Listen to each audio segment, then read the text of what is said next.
विश्व में साकार है कि प्रेम जीवन की है एक उपासना, प्रेम जीवन की है एक उपासना। पर ध्यान रहे, पृथक रखना प्रेम से बस वासना।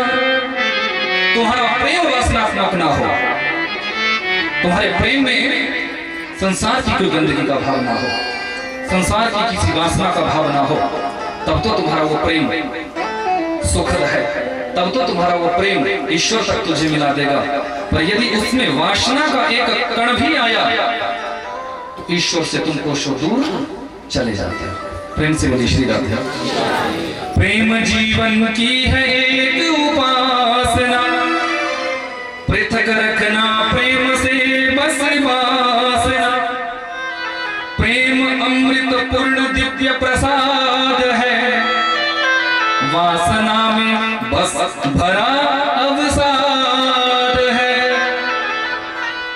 यदि तुम वासना से रहित प्रेम करते हो तो उसमें ईश्वर की भक्ति है, और यदि तुम्हारे प्रेम में वासनात्मक भाव जागृत होता है तो फिर तुम ईश्वर के समीप को भी जा ही नहीं सकते। प्रेम से मुझे श्री राधे। परमात्मा ने सोचा कि ये गोपियां मुझे पाने के लिए आई है, संसार का त्याग करके आई है, तो गोपियों के साथ रास करना प्रारंभ किया। और जैसे ही परमात्मा रास करने के लिए उद्यत हुए, अब क्या हुआ?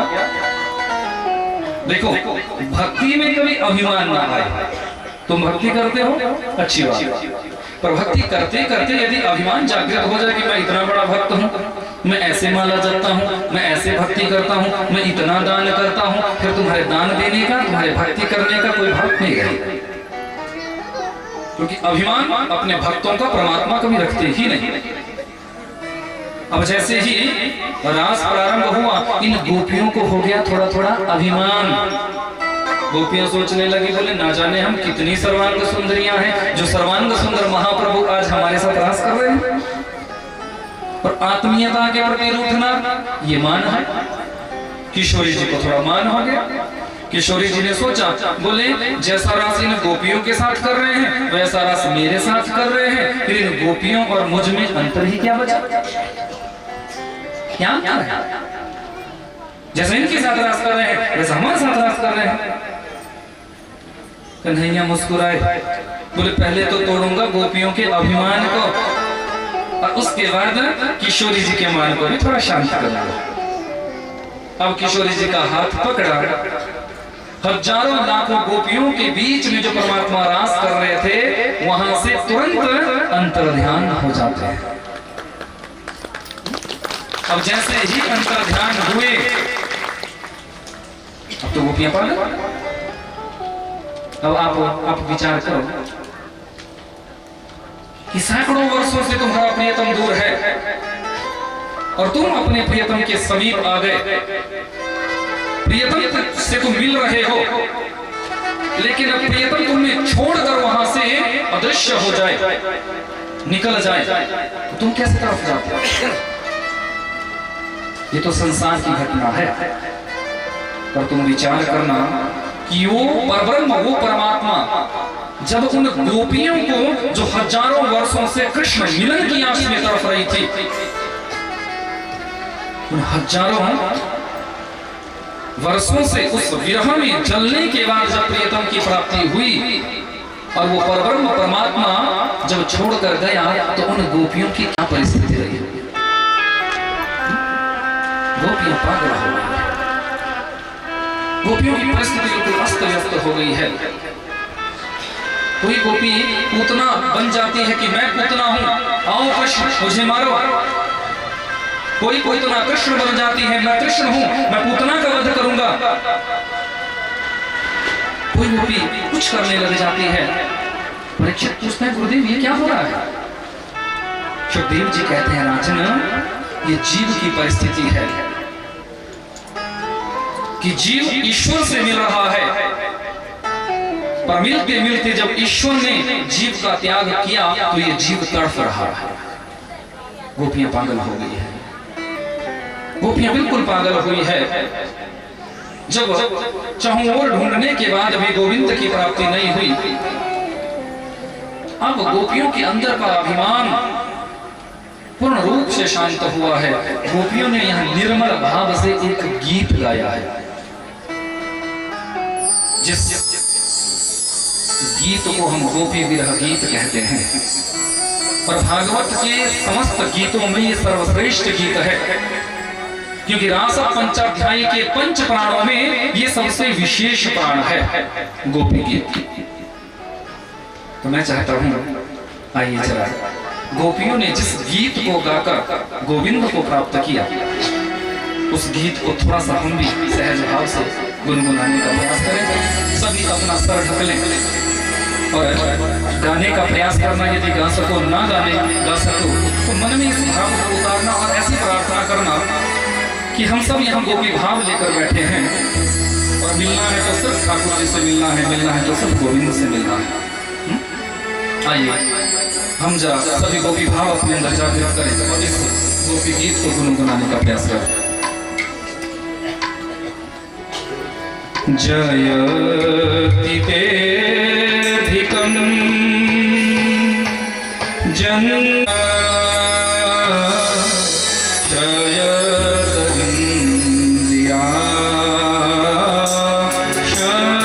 Shara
सुंदर भाव से विरह भाव में डूबकर इस गीत को गुरु बनाया।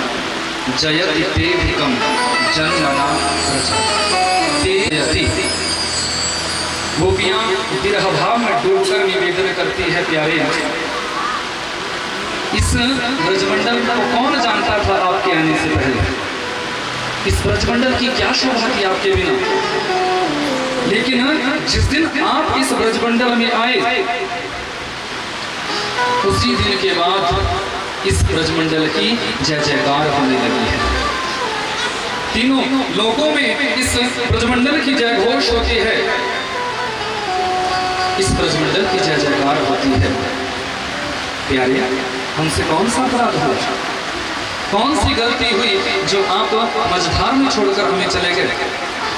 यदि छोड़ना ही था तो फिर मिले क्यों? यदि भवसागर के बीच में त्यागना था, मझधार में छोड़ना था, तो हमें आश्रय दिया ही क्यों? गोपियां रोती है, बिलखती है। प्यारे, हमने तुझसे बदले में कभी कुछ नहीं मांगा। गोपियां कहती है हमने आपसे कभी बदले में कुछ नहीं मांगा, अपने प्यार के पीछे कुछ मांगा हो नहीं।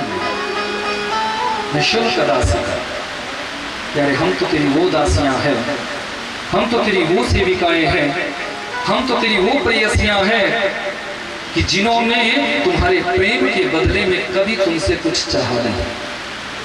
निःशुल्क दासी, तुमसे कभी कुछ इच्छा ही नहीं की है, सिर्फ इच्छा की है तुमसे मिलने की, सिर्फ इच्छा की है तुम्हारी सेवा करने की, सिर्फ इच्छा की है तुम्हारा दीदार करने की।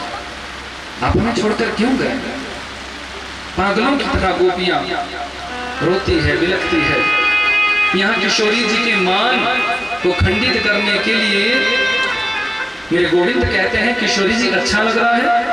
किशोरी जी कहती है, कन्हैया आप उन गोपियों के बीच से आप हमें कहां लेकर जा रहे हैं? हम उससे और चला नहीं जाता।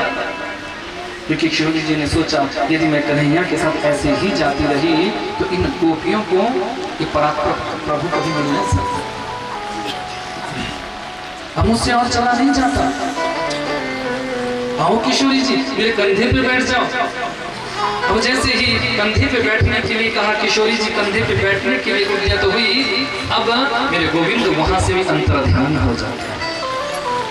अब जो परिस्थिति इन गोपियों की थी, वही परिस्थिति किशोरी जी की हो जाती है। यहाँ से रोती हुई आ रही है किशोरी जी, वहां से रोती हुई आ रही है हजारों लाखों गोपियां। यमुना जी के पावन तट पर मिलना हुआ है। गोपियां पूछती है, किशोरी जी आप हमारे गोविंद को कहाँ छोड़ कर आ गए? आपके साथ हमारा प्रीतम गया था, आप उन्हें छोड़कर कहाँ आ गई? किशोरी जी ने कहा, जैसा तुम्हारे मन में हुआ वैसा ही मेरे मन में हुआ, जैसा तुम्हारे साथ उन्होंने किया वैसा ही मेरे साथ उन्होंने किया। लेकिन किशोरी जी जानती है, जब तक ये जीव अपने जीवन में प्रेमा भक्ति का आश्रय नहीं लेगा, तब तक परमात्मा की पूर्ण रूप से प्राप्ति नहीं हो सकती। ध्यान देना, यमुना जी है भक्ति। जब तक जीव भक्ति रूपी यमुना का आश्रय नहीं लेता, भक्ति रूपी यमुना में जब तक गोता नहीं लगाता, उस प्रेमा भक्ति में गोता नहीं लगाता, तब तक पूर्ण रूप से ईश्वर की प्राप्ति नहीं हो सकती। समस्त गोपिकाओं को अपने साथ लिया है, भक्ति नहीं है, अब पूर्ण रूप से मुझे इन गोपिकाओं को प्राप्त हो जाना चाहिए। अब जैसे ही गोपियां रो रही थी, बिलख रही थी, सो ही मेरे परमात्मा उन हजारों लोग लाखों गोपियों के बीच में प्रकट हो जाते हैं। बोले बांके बिहारी लाल की, रास बिहारी सरकार की। अब जैसे ही गोपियों ने परमात्मा का दर्शन किया, गोपियां बड़ी प्रसन्न हो गई है, निवेदन करती है, चरणों में प्रणाम करती है बार बार। प्यारे, जीवन में यदि कोई गलती भी हमसे हो जाए तो हमें छोड़कर मत जाना, हमें छोड़कर मत जाना। यदि आपको लगे कि हमसे कोई गलती हुई है तो कम से कम बताना तो सही। आप बताओगे तो हम अपनी उस गलती को सुधारने का प्रयास करेंगे। तो ऐसे बिन बताए आप हमें छोड़कर मत जाइएगा, हम बार बार आपसे ऐसा निवेदन करते हैं।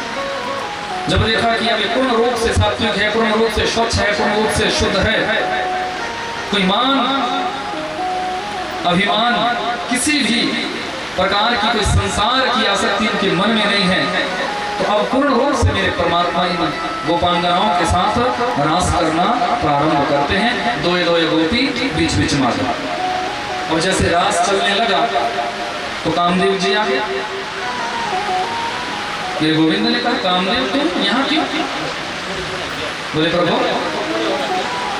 थोड़ा थोड़ा खिसक जाओ और आगे, आवश्यकता पड़े तो यहाँ भी बैठ जाना। वहीं से बोले हाँ के बिहरिया रहती, आजा आजा, थोड़ा थोड़ा दिल में स्थान होना चाहिए। दरोगा परिवार का दिल बहुत बड़ा है, मैं सहमति देता हूँ इस बात की। किसको आगे आगे आ जाओ आ जाओ, कुछ नहीं होगा, थोड़ा थोड़ा राइट करो, है ना। जो 1.5 किलो पाते हो ना, मेरी क्या गलती है, थोड़ा सा हो जाओ टाइट। बोले महाराज जी अपने आप को बैठे हो ऊंचे सिंहासन पर, ऐसा सोच रहे हो ना, ऐसा नहीं सोचना है। प्रेम से बोली श्री राम। बोले बालके बिहारी लाल की किसको, और यहाँ भी जगह है, थोड़ा थोड़ा यहाँ भी जगह है, देखो आ जाओ आ जाओ, आओ इस तरफ। अब पीछे बेचारे भक्त तो भीगे तो भी अच्छा नहीं लगेगा। इन भक्तों के भीगने का पाप किसको लगेगा बताओ, बताओ। नहीं बताऊंगा, कल बताऊंगा। तीसरे पुरुषार्थ को नष्ट करने के लिए भगवान शंकर जी अपना तीसरा नेत्र ही खोलते हैं, ये महादेव है। बोले प्रभु उस समय तो आप एक संत के वेश में थे, सन्यासी के वेश में थे, तपस्वी के रूप में थे। अब तपस्वियों की साधना को यदि मैं भंग करूंगा तो मुझे भस्म होना पड़ सकता है। तो यहाँ तो आप सर्वांग सुंदर महाप्रभु बनकर इन सर्वांग सुंदरियों के साथ रास करने जा रहे हैं, यहाँ में कैसे है सर? भगवान ने कहा आजा, तो एक बात बता कि मैदान वाला युद्ध करेगा या किले वाला युद्ध करेगा? और देखो ध्यान देना, अब इंद्र देवता भी अपना आनंद लेना चाहता है, कौन रोक सकता है? परमात्मा का राज जो चलने वाला है, इसलिए इंद्र देवता भी अपनी उपस्थिति प्रदान कर रहे हैं। डरो मत, प्रेम से बोलिए श्री राम। बोले कौन सा युद्ध करोगे? कामदेव कहने लगे, बोले तुम बोलिए किले वाला युद्ध तो मैं रोज करता हूँ, आज तो मैदान वाला युद्ध करने की इच्छा है। अब देखो एक पत्नी के साथ अपने गृहस्थ में रहकर काम को जीतना, ये किले वाला युद्ध है। और पूरे संसार के बीच में काम को जीतना, ये मैदान वाला युद्ध है। दोए दोए गोपी बीच बीच माता। रास प्रारंभ हुआ, कामदेव ने अपने 5 बाणों का प्रयोग किया, लेकिन परमात्मा के ऊपर काम के 5 बाणों का कोई भी प्रभाव नहीं पड़ा, और ना ही कामदेव इन गोपियों को भ्रमित कर सका है। ऐसा भागवत में लिखा है कि मेरे परमात्मा ने कामदेव को रास मंडल में उल्टा लटका दिया है। उल्टा लटक कर तो मेरी रास मिला दे। जैसे ही परमात्मा की ओर रास चल रहा था, भगवान शंकर जी का मन हुआ मुझे भी रास मंडल में जाना है, मुझे भी रास दर्शन करना है। और अब रास मंडल का तो नियम है कि पुरुष वेश में सिर्फ और सिर्फ मेरे ठाकुर ही रह सकते हैं, और तो जितने भी दुनिया के स्त्री है पुरुष है, सबको गोपी रूप में ही जाना पड़ता है। और जैसे अंदर जाने लगे बाबा तो गोपियों ने रोका, बोले बाबा कहाँ जा रहे हो? बोले कहाँ जा रहा हूँ? कहाँ? बोले वो जो अंदर रास चल रहा है। बोले अंदर जाना है तो ये जो स्वरूप है ना, वो बदलना पड़ेगा। अब देखो ब्रजमंडल में संतों का कहना है कि रास में जब मेरे भोले बाबा जाने लगे तो धक्का मुक्की इतनी हुई है कि पहुंचते पहुंचते पहुंचते पहुंचते बाबा जमुना जी के किनारे पहुंच गए। क्योंकि जब तक जमुना जी में गोता नहीं लगेगा, भक्ति रूपी जमुना में जब तक प्रेम भाव का वो गोता नहीं लगेगा, तब तक वो गोपी श्रृंगार कैसे आएगा? अब बाबा ने जमुना जी में गोता लगाया और जमुना जी से गोपी भाव मांगा है। बोले मुझे गोपी स्वरूप प्रदान करो। जमुना जी ने भोले बाबा को गोपी रूप दिया। अब गोपी बनकर मेरे भोलेनाथ गोविंद के उस श्री शंकर भगवान की, गोपेश्वर महादेव की आप दर्शन करना। ब्रजमंडल में आप जाओगे, इस बार जितने भक्त सबने दर्शन किए गोपेश्वर महादेव जी के। दिन में तो भगवान शंकर जी का श्रृंगार और रात्रि में उन्हीं भोले बाबा को गोपी बना दिया जाता है। बड़ी सुंदर मांग भरी जाती है, नथनी पहनाई जाती है, सिंदूर लगाया जाता है, बिंदिया सजाई जाती है, चूड़ा पहनाया जाता है, साड़ी लहंगा पहनाया जाता है, वेणी गूंथी जाती है। सच कह रहा हूँ, जो गए थे इनसे पूछ लेना, मेरी बात का विश्वास ना। किए थे ना दर्शन? उठाओ जरा हाथ, कौन कौन थे? सामाजिक जोर से उठाई है, आनंद लिया था। पीछे भी भक्त बैठे हैं। अब जो नहीं गए तो उनको जेल से हो रहे, तो मेरी क्या गलती? मेरी गलती? मैंने तो नहीं बोला था कि आप अपने घर में सो। बोले महाराज जी हमें सूचना मिलती तो जाते, तो सूचना ही नहीं मिली तो हम कैसे जाते? ये सोच रहे हैं ना? चिंता मत करो, इस बारी जो भी सूचना होगी दरोगा परिवार से ले लेना।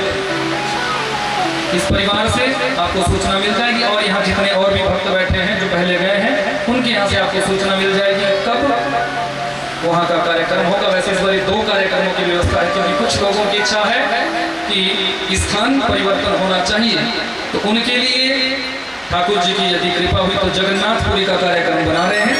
जगन्नाथपुरी का दर्शन करेंगे और वहीं आनंद लेंगे कथा का। और जो वृंदावन की कथा है उसका तो हम त्याग नहीं कर सकते, उसको तो हम नहीं छोड़ सकते। वृंदावन में तो कथा होगी होगी होगी। तो जो वृंदावन चलेंगे वो वृंदावन चलना, जो जगन्नाथपुरी चलेंगे वो वहां चलना, जो दोनों जगह जाना चाहे वो दोनों जगह चलना। कौन मना करता है? कौन रोकता? प्रेम से बोलिए श्री राम। अब थोड़ा परमात्मा के रास का हम दर्शन करें और आइए जरा रास का आनंद लेते हैं। साक्षात ये परमात्मा रास मंडल में इन गोपियों के साथ रास करते हैं। ऐसे वेणु का निनाद परमात्मा ने किया है कि सारी गोपियां अपनी सुध भूल जाती है। ऐसी वंशी बजाई श्याम ने मेरी सुध विसराई श्याम ने।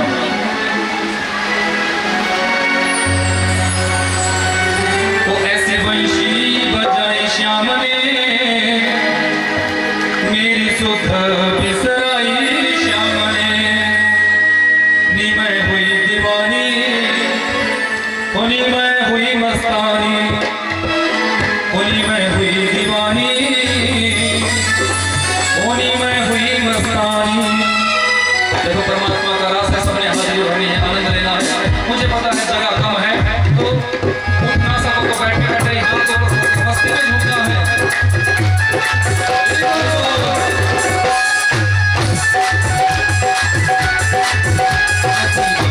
बजाए श्याम ने मेरी सुध विसराई श्याम ने।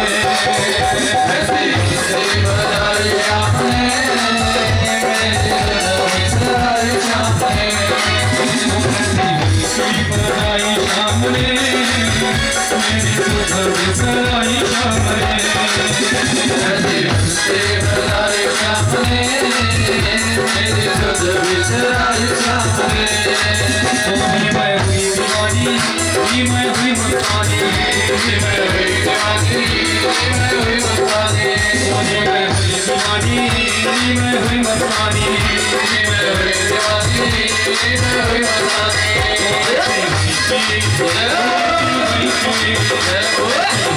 बजाए श्याम ने मेरी सुध विसराई श्याम ने।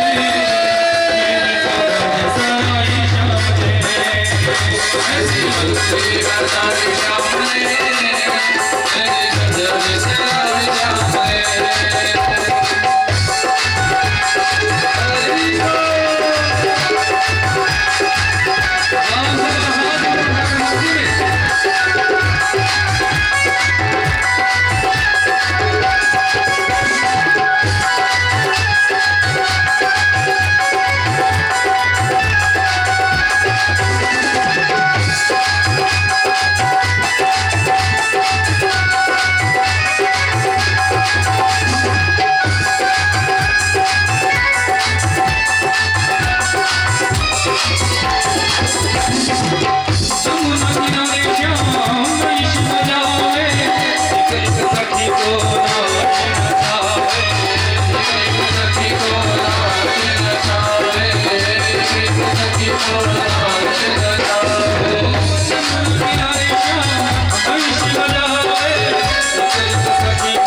कैसी मस्ती।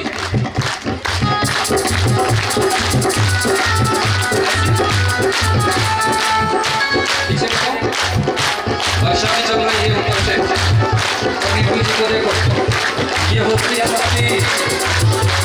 जगह नहीं है तो क्या हुआ, हाथ तो धो दिए है ना परमात्मा। ऐसे नहीं,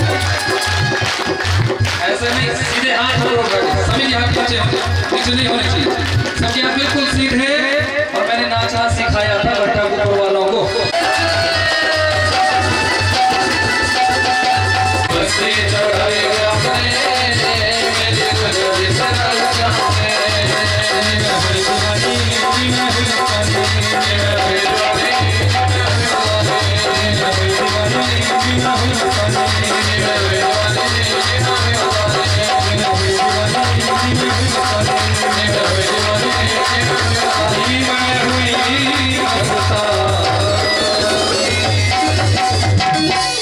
रास बिहारी भगवान की जय, नंद नंदन सरकार की जय। आपके हाथ बड़ी जल्दी नीचे आते हैं। में परमात्मा की कथा में अपने आप को कभी कमजोर मत समझो, बुजुर्ग मत समझो। जो तुम्हारी इच्छा करे वो पहन लो। सबने रास वस्त्रों को धारण किया और जैसे मथुरा की गलियों में पुनः चले, वस्त्र है 15 हाथ लंबे और सखा है 3.5 हाथ के। अब झाड़ू का काम भी गलियों में वस्त्र ही कर रहे हैं। एक सखा बोल पड़ा, लाला अच्छा नहीं लग रहा है, ये तो ऐसा लग रहा है जैसा मंगेनू पहने हो। मेरे गोविंद एक दर्जी के पास जाते हैं। ये दर्जी परमात्मा का अनन्य भक्त है। दर्जी ने समस्त सखाओं के अनुरूप इन वस्त्रों को किया है। परमात्मा ने आशीर्वाद दिया, जाओ भविष्य में इतना मूल्य कपड़े का नहीं होगा जितना तुम्हें तुम्हारी सिलाई का दाम मिल जाएगा। तो दर्जियों पर मेरे परमात्मा का आशीर्वाद है। आगे बढ़े हैं तो सखा कहने लगे, कन्हैया वस्त्र तो राशि हो गए पर गले में फूलों की माला होनी चाहिए, क्योंकि ब्रजवासियों को फूलों की माला से बहुत प्रेम है। बिहारी जी के मंदिर में मिल जाए तो अच्छी बात, ना मिले तो 10-20 रुपए की अपने आप खरीद कर जय हो बिहारी जी कहकर अपने गले में डाल दिया। क्या जाता। तो सुदामना नाम का एक माली, उसके पास मेरे परमात्मा गए हैं और अपने समस्त सखाओं को सुंदर सुनाए। एक सखा बोल पड़ा, कन्हैया वस्त्र भी अच्छे हो गए, गले में फूलों की माला भी हो गई, पर एक कमी अभी भी रह रही है। बोली वो कौन सी? माथे पे चंदन का लेप होना चाहिए, क्योंकि ब्रजवासियों को चंदन का लेप अच्छा लगता है। स्कंद महापुराण में स्पष्ट वर्णन किया है, याद रखना। ये जो आचार्य लोग चंदन का लेप करते हैं, ये मत सोचना कि कोई दिखावा कर रहे हैं। कुछ लोग ऐसा शंका करते, बोले बड़े माथे को रंग कर बैठ जाते हैं, बड़े लंबे लंबे टीका पाका लगा कर बैठ जाते हैं। स्कंद महापुराण में स्पष्ट आया है कि जिसके माथे पर चंदन का लेप होता है, जिसके माथे पर भस्म का त्रिपुंड होता है, वो कभी यमराज के द्वार पर नहीं जाता। याद रखना, जब यमराज के दरवाजे पर वो कभी नहीं जाता। मैं ये नहीं कहता कि तुम चंदन का लेप करो, हो सकता है कि तुम्हारी पर्सनैलिटी से वो चीज मैच ना करे, यदि आपको ऐसा लगता है तो। पर याद रखना, माथे पे तिलक होना अनिवार्य है, हाथों में कलावा होना अनिवार्य है, जिसको तुम रक्षा सूत्र कहते हो, और गले में कंठी होना अनिवार्य है। जिसके गले में कंठी होती है, हाथों में रक्षा सूत्र होता है, माथे पे तिलक होता है, चाहे तुम चंदन का लगाओ, चाहे तुम भस्म का लगाओ, चाहे तुम कुमकुम का लगाओ, लेकिन जिसके शरीर पर ये 3 चीजें होती है, माथे पे टीका, गले में कंठी, हाथों में रक्षा सूत्र और मुख में परमात्मा का नाम, उसके सामने कभी यमराज के दूत नहीं आ सकते। अकाल मृत्यु कभी नहीं हो सकती। और कॉन्वेंट स्कूलों में जाकर तो ये नहीं सीखना पड़ेगा। वहां तो बोले कलावा पहना है, कल से खोल कर आना, गले में कंठी पहनी है, उतार कर आना, है ना। सनातन धर्म को ही तो हटाया जाएगा। तुम अपने बच्चों को कहीं पढ़ाओ, हमें कोई मतलब नहीं। शिक्षा चाहे तुम अपने बच्चों को कहीं भी दो, पर याद रखो जिस शिक्षा का अभाव तुम्हारे बच्चों के जीवन में स्कूल कॉलेज से रह जाता है, माता पिता का धर्म बनता है कि उस अपनी सनातनी शिक्षा को वो अपने बच्चों को अपने घर में दोहरा दो, अपने घर में दोहरा दो। आजकल के बच्चों से पूछा जाए तुम्हारा गोत्र क्या है, पता ही नहीं। घर में फोन करते हैं, बोले पिताश्री, पिताश्री तो कहाँ पापा जी या डैड, कर दो पहले डैड, फिर हाई क्या, हमारा गोत्र क्या है, बोले कुलजा क्या है जी, आपकी कुल देवी कौन, बोले पता ही नहीं। कुलिष्ठ क्या है, बोले पता ही नहीं। आप विचार करना, क्या मेरे राष्ट्र का, मेरे इस भारत का भविष्य उजागर हो सकता है? निवेदन करना चाहूंगा आप सभी से, बच्चों को चाहे जितनी मर्जी दूर पढ़ने भेजो, चाहे विदेशों में भेजो, चाहे अपने देश में भेजो, शिक्षा चाहे तुम कुछ भी दो, लेकिन वो शिक्षा मात्र और मात्र उदर भरने की नहीं होनी चाहिए, सिर्फ पेट भरने की वो शिक्षा नहीं होनी चाहिए कि मैंने भी अपने जीवन में अपना पेट भरा, अपने परिवार का पेट पाला, तू भी अपना पेट भर, तू भी अपने परिवार का पेट पाल। नहीं, संसार में जब हमें परमात्मा ने भेजा है तो कुछ उद्देश्य लेकर भेजा था। अपनी सनातनी पद्धति को समझने का प्रयास करो, अपने सनातन धर्म का रक्षण करने का प्रयास करो, क्योंकि धर्मो रक्षति रक्षिता, धर्म की जो रक्षा करता है धर्म उसकी रक्षा करता है, याद रखना। इसलिए अपने धर्म की रक्षा करो। हम सभी सनातन सत्य सनातन वैदिक धर्म में जी रहे हैं। माथे पे टीका होना चाहिए, हाथों में कंगन होना चाहिए। हमारा ये जो सिख धर्म है, ये सिख धर्म अलग नहीं है, याद रखना।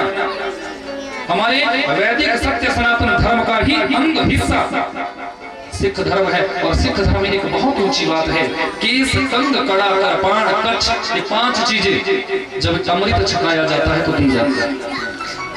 हमारे सिख भाइयों का दर्शन करो, चाहे जितनी मर्जी पोस्ट पर चले जाएंगे, बड़े से बड़े अधिकारी के उसमें बैठ जाएंगे, लेकिन इन 5 चीजों का त्याग नहीं करते। जिसने अमृत छका होगा 5 चीजें श्री में। अब बजाओ था आप लोग टीका लगा दिया, छोटा सा, बोले देख लेंगे कोई तो मेरी उम्र ज्यादा लगेगी, है ना। माताएं बिंदी लगाएगी तो छोटी सी, फिर तो ऐसा लग जाएगा लोगों को कि मेरी शादी हो गई, अभी तो मैं कमा रही हूँ।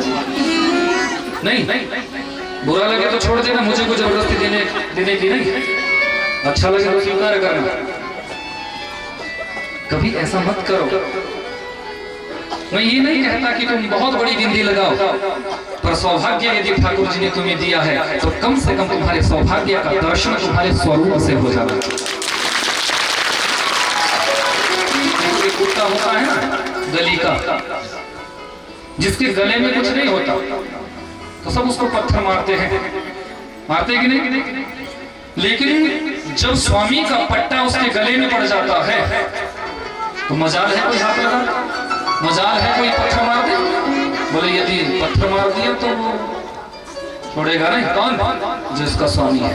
ठीक इसी प्रकार हमारी जो माताएं बहनें हैं, अपने श्रृंगार का यदि पूर्ण रूप से प्रयोग करेगी, उनके जीवन में भगवान ने श्रृंगार दिया तो श्रृंगार कर। सौभाग्य से मिला है तो ही तो तुम कर रही हो, यदि सौभाग्य से मिलता ही नहीं तो कहां से करती? जब परमात्मा के नाम का, देखो परमात्मा के नाम का जब तुम टीका लगाते हो, चाहे चंदन का लगाओ, चाहे कुमकुम का लगाओ, चाहे भस्म का लगाओ, ये तुम्हारी इच्छा जिसको भी तुम मानते हो। जब तुम टीका लगाते हो, कंगन बांधते हो, गले में कंठी पहनते हो, परमात्मा का नाम लेते हो, तो मजाल है तुम्हें कोई बुरी नजर से देख नहीं सके, तुम्हें बुरी नजर से कोई नहीं देख सकता। पहले जब देखेगा ना तो समझ जाएगा, बोले नहीं नहीं नहीं, इसने तो किसी को अपना लिया है। ठीक है ना? अब जब तक तुम किसी को अपनाते नहीं, जब तक तुम्हारा संबंध किसी से नहीं जुड़ता, तो फिर सब चाहते हैं कि इससे संबंध जोड़ लेते हैं। पर जिस दिन तुम्हारा संबंध ठाकुर से हो जाता है, तुम ठाकुर जी के बन जाते हो, फिर संसार की जो नजरें हैं वो तुम्हारे ऊपर नहीं उठ सकती। संसार की नजर ये जान लेती है कि ये तो किसी को अपना बना चुकी है या बना चुका है। प्रेम से मुझे श्री राधे बांके बिहारी लाल की। सामने से एक कुरूपिणी स्त्री आ रही है, हाथों में चंदन का कटोरा लिया हुआ है, 3 जगह से शरीर टेढ़ा मेढ़ा है, बड़ा विभत्स उसका चेहरा है। कोई उसको देखना नहीं चाहता। ये सभ्य कहलाने वाला समाज कभी उससे बात नहीं करता। मेरे परमात्मा को करुणा आ गई। अब जैसे ही ये सामने से आई, भगवान सामने खड़े हुए, बोले सुंदरी आपका परिचय।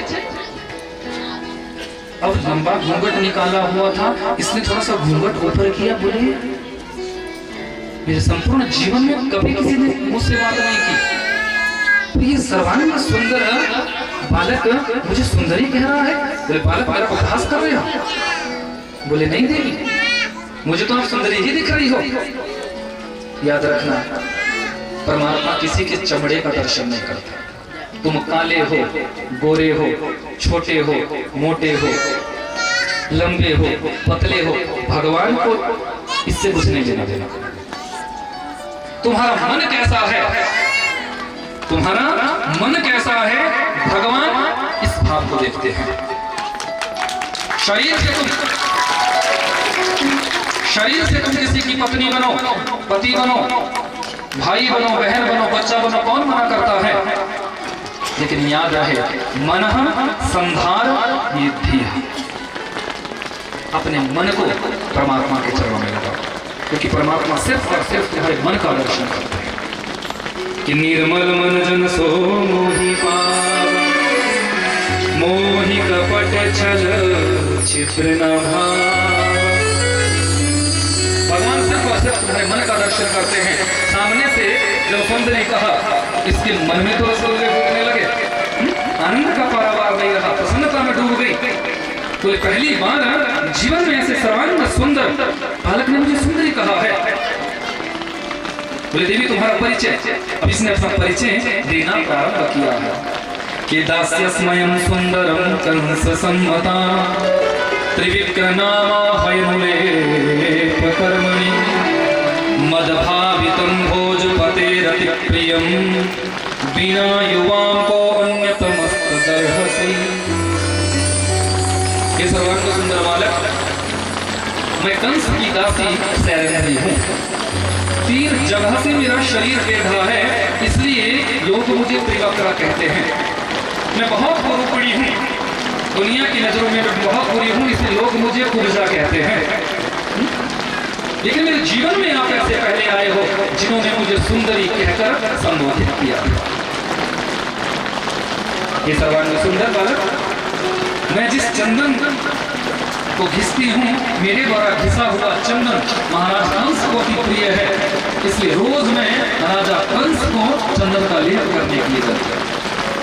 भगवान ने कहा आज तक कंस के यहाँ गई, पर आज मेरे कहने से मेरे सखाओं के माथे पर चंदन का लेप करो। अब तुरंत उसने परमात्मा की बात को स्वीकार किया और चंदन का लेप समस्त सखाओं के मस्तक पर किया।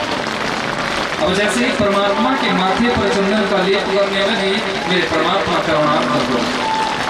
प्रभु ने सोचा ये सब क्या कहलाने वाला समाज कभी इसको जीवन जीने की स्वीकृति नहीं दे सकता, दुनिया से दूर भागती है, दुनिया से बात भी नहीं करती, लेकिन मैं इसे जीवन जीने की मर्यादा प्रदान करूंगा, शक्ति प्रदान करूंगा। हल्का सा धक्का दिया और देखते ही देखते वो 3 जगह से टेढ़ी मेढ़ी कुरूपिणी त्रिवक्रा कुब्जा एक सुंदर गोपी के रूप में परिणित हो जाती है। अति सुंदर काया उसको प्रदान की, तुरंत चरणों में गिर गए, प्रभु आपकी कृपा से ये शरीर की सुंदरता मुझे मिली है, ये शरीर आपका, ये सुंदरता आपकी, इसे स्वीकार करो। भगवान ने कहा जाओ, इस समय मैं अपने कार्य को पूर्ण करने के लिए जा रहा हूँ, पर भविष्य में तेरा आतिथ्य मैं एक दिन जरूर स्वीकार करूँगा। भगवान ने त्रिवक्रा का उद्धार किया, कुबलया फिर हाथी को छोड़ा गया। मेरे गोविंद ने कुबलया फिर हाथी का उद्धार किया। रंगशाला लगी हुई है, शिव धनुष सजाया हुआ है, बड़े बड़े चाणों और मुष्टिक जैसे योद्धा कंस की सभा में विराजमान है। सबसे ऊंचे सिंहासन पर कंस बैठा हुआ है। याद रखना, जिस प्रकार की दृष्टि, जिस प्रकार की भावना हमारी होती है, भगवत दर्शन भी हमें उसी रूप में होता है। बड़े बड़े मल्लों को, बड़े बड़े योद्धाओं को 11.5 वर्ष के कन्हैया बड़े बड़े मल्ल के रूप में दिखाई दिया है। जितने भी संत महात्मा अमलात्मा वहां बैठे हुए थे, उनको योगेश्वर हमने हल्का सा धक्का दिया, कंस का मुकुट नीचे गिरा है, केस खुले हैं, केसों से पकड़ लिया। कंस भयभीत हुआ, अरे कन्हैया छोड़, अरे कन्हैया छोड़, अरे लाला छोड़। 11.5 वर्ष के कन्हैया बोल पड़े, मामा जी हम पे तो पकड़ना ही आवे, छोड़ना तो हम पे आवे नहीं, अब तो आपको ठिकाने लगा के छोड़। अरे बड़ी पीड़ा हो रही है, बड़ा कष्ट हो रहा है। गोविंद कहने लगे अच्छा, तो कंस को भी कष्ट होता है, कंस को भी पीड़ा होती है।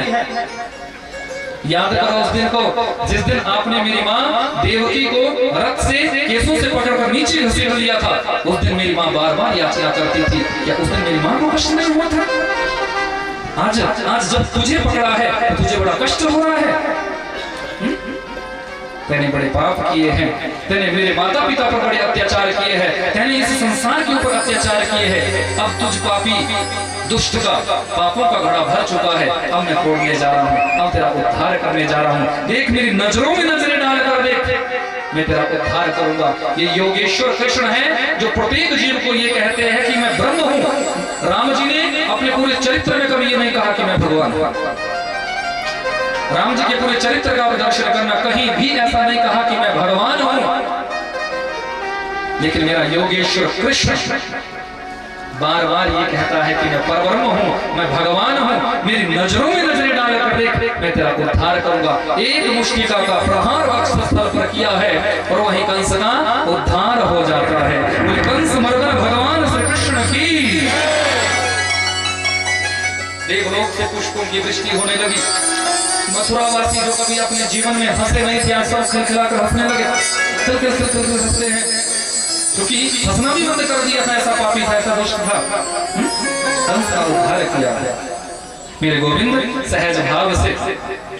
कंस का उद्धार करने के बाद यहाँ नाना उग्रसेन जी को राजगद्दी पर अभिषिक्त करते हैं, राजगद्दी पर बिठाया और अपने माता पिता के सम्मुख जाते हैं। आप दर्शन करना। 11 वर्ष 56 दिन के मेरे कन्हैया है, लेकिन माता देवकी ने जन्म के बाद पहली बार दर्शन किया। माता देवकी ने जैसे ही 11 वर्ष 56 दिन के कन्हैया का दर्शन किया, देवकी के नेत्र सजल हो गए। कितने अनुराग से पाला होगा मेरे कन्हैया को, कितने प्रेम से पाला होगा उस माँ ने मेरे कन्हैया को, क्योंकि ये माता यशोदा का प्रेम छलक रहा है कि 11 वर्ष 56 दिन के कन्हैया आज माता देवकी को पूरे 25 वर्ष के समान दिख रहे हैं। कितनी प्रेम से पाला होगा, कितने अनुराग से पाला होगा। मथुरा में रहना प्रारंभ किया है। शांतिवन आश्रम में गुरु जी के यहाँ कृष्ण बलराम को शिक्षा देने के लिए भेजा गया है। यज्ञोपवीत संस्कार हुआ। 64 दिनों में 64 कलाओं को, 64 विद्याओं को मेरे गोविंद सीख जाते हैं। वहीं सुदामा जी के साथ मैत्री होती है। गुरु दक्षिणा के रूप में गुरुपुत्र, जिसको यमराज अपने यमपुरी में ले गए थे, उस गुरुपुत्र को गुरु माता को लाकर देते हैं गुरु दक्षिणा के रूप में, क्योंकि गुरुदेव सांदीपन जानते हैं कि अवश्य ही ये परब्रह्म है, ये परमात्मा है। गुरु माता को गुरुपुत्र वापस दिखाया है, दर्शन कराए हैं। सुदामा जी और श्री कृष्ण जैसे ही हमसे बिछड़ने लगे तो परम मित्रता है। सुदामा जी ने कहा मित्र जा रहे हैं, पता नहीं कब मिलना होगा। द्वारिकाधीश कहते हैं, मेरे गोविंद कहते हैं कि हे सुदामा जी, आप मेरी नगरी में जरूर आना, मेरी मथुरा में जरूर आना। सुदामा जी कहते हैं हाँ प्रभु जरूर आऊंगा। यहाँ से पुनः मथुरा वापस आए हैं। एक दिन एक दिन मेरे गोविंद विचार करते हैं, महल की अटारी पर चढ़े हुए हैं, यमुना जी का प्रवाह देखा, विचार करते हैं कि ये यमुना मेरे वृंदावन से बहकर आती है। मानो यमुना जी से पूछना शुरू किया है, यमुना क्या तू कोई सूचना, कोई संदेश मेरे उन ब्रजवासियों का ला सकती है? आज मेरे गोविंद को अपने ब्रजवासियों की याद आ रही है, अपनी मैया की याद आ रही है, भोली भाली उन गोपियों की याद आ रही है जिनके पास ये कहकर गए थे कि मैं परसों वापस आ जाऊंगा, पर यहाँ तो वर्षों व्यतीत हो गए हैं, स्मरण हो रहा है, याद आ रही है, याद आ रही है। आज मेरे गोविंद के नेत्र सजे हुए हैं। यहाँ से मैया देवकी आई है भोजन लेकर। जब कन्हैया को रोते हुए देखा तो देवकी के हाथों से भोजन की थाली छूट पड़ी है, बाहर भागी है, बाहर भागी है। वसुदेव जी से कहा, स्वामी आज से पहले हमने कन्हैया को रोते हुए नहीं देखा था, पर आज कन्हैया रो रहा है, ऐसा क्यों रो रहा है? मुझसे कन्हैया की हालत नहीं देखी जाती, किसी से बात नहीं करता, खोया खोया रहता है। उद्धव जी जो बृहस्पति के शिष्य है, परम ज्ञानी है, यदुवंशियों के प्रवर मंत्री है, वसुदेव जी ने उद्धव जी को बुलाया, कहा उद्धव तुम कृष्ण के मित्र हो, कई बार जो बात वो हमसे नहीं बताएगा वो हो सकता है अपने मित्र से बता दे। इसमें तू जाकर पूछ कि यहाँ मथुरा में कौन सा दुख, कौन सा कष्ट कन्हैया को है। कन्हैया खोया खोया रहता है, जब से भी गुरु के आश्रम से आया है, गुरुकुल से जब वापस आया है, बस खोया खोया रहता है, किसी से बात नहीं करता। उद्धव जी आए हैं, मेरे गोविंद के नेत्र जब नम देखे तो हंसने लगे। अरे परब्रह्म रो रहा है, परमात्मा रो रहा है, योगेश्वर कृष्ण रो रहा है। मेरे गोविंद बोल पड़े, उद्धव तुझे क्या पता मैं क्यों रो रहा हूं? यदि तुम जानोगे तो तुम भी रो पड़ोगे। बोले नहीं केशव, मैं बृहस्पति का शिष्य हूं, परम ज्ञानी हूं, मैं संसार के किसी भाव को देखकर कभी रो नहीं सकता, पर आप मुझे बताओ कि आप क्यों रो रहे हैं? मेरे गोविंद बोल पड़े, उद्धव आज मुझे अपने ब्रजवासियों की याद आ रही है, आज मुझे नंद बाबा और मैया की याद आ रही है, आज मुझे उन भोली भाली गोपियों की याद आ रही है, आज मुझे उन भोले भाले ब्रजवासियों की याद आ रही है जिनको ये कहकर मैं आया था कि परसों वापिस आ जाऊंगा।